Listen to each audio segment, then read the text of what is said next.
एक जंगल में बहुत सारे पक्षी रहा करते थे। उसी जंगल में एक रानी नाम की चिड़िया रहती थी। रानी चिड़िया बहुत गरीब थी और इस वजह से वो अपना अच्छे तरीके से गुजारा नहीं कर पाती थी। एक दिन की बात है, रानी चिड़िया बाजार घूमने के लिए निकली तो उसे एक जगह पर बहुत सारी चूड़ियां दिखाई दी।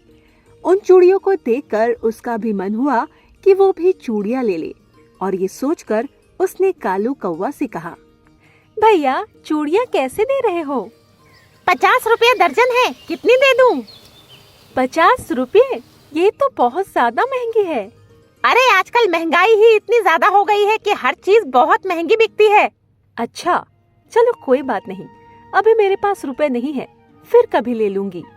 और ये कहकर वो वहां से चली आई। घर पर आने के बाद रानी चिड़िया ने अपने आप से कहा, यदि आज मेरे पास रुपए होते तो मैं भी चूड़ियाँ ले पाती।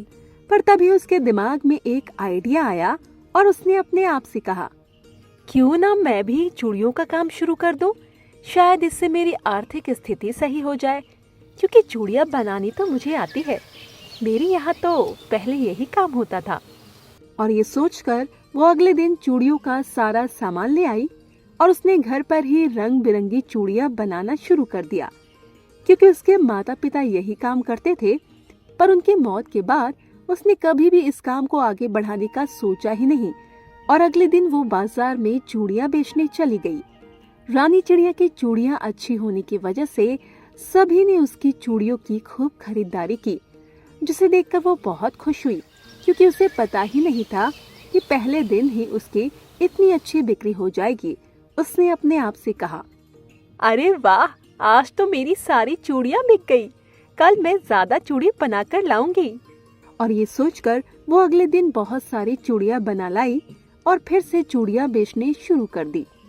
तभी वहां पर रेनू नाम की चिड़िया आई और उसने रानी चिड़िया से कहा, रानी चिड़िया चूड़ियाँ कैसे दे रही हो? 40 रुपए दर्जन है। पर मेरे पास तो सिर्फ 30 रुपए ही हैं। कोई बात नहीं, तुम उदास मत हो, मैं तुम्हें 30 रुपए की ही चूड़ियाँ दे दूंगी। ये सुनकर वो बहुत खुश हुई और रानी चिड़िया ने उसे चूड़ियां दे दी। जब ये चीज कालू कौवा ने देखी तो रानी चिड़िया से कहा, अरे तुम तो वही हो ना जो मुझसे चूड़ी लेने आई थी, तो आज तुम चूड़ी कैसे बेचने लगी? अरे जब मैं उस दिन तुमसे चूड़ी लेने आई तब मेरे पास रुपए नहीं थे, पर जब घर जाकर मैंने इस बारे में विचार किया तो मैंने सोचा क्यों ना मैं खुद ही चूड़ी बनाने लगूं। वैसे भी मुझे ये काम आता है। पर तुम्हें ये काम कैसे आता है? क्योंकि पहले मेरे माता पिता भी यही काम किया करते थे। अच्छा, पर तुम इतनी सस्ती चूड़ियाँ कैसे बेचती हो? क्योंकि मैं खुद ही इन्हें बनाती हूँ, इस वजह से मैं किसी से चूड़ी खरीद कर नहीं लाती हूँ। यदि तुम चाहो तो तुम मुझसे सस्ते में चूड़ियाँ खरीद सकते हो। क्या तुम सच कह रही हो? हाँ, मैं एकदम सच कह रही हूँ। यदि तुम चाहो तो मैं कल तुम्हारे लिए भी चूड़ियाँ ले आऊंगी। ठीक है, तो फिर मैं तुमसे ही चूड़ियाँ लिया करूँगा। मुझे कहीं और जाने की जरूरत ही नहीं है। ये सुनकर रानी चिड़िया बहुत खुश हुई।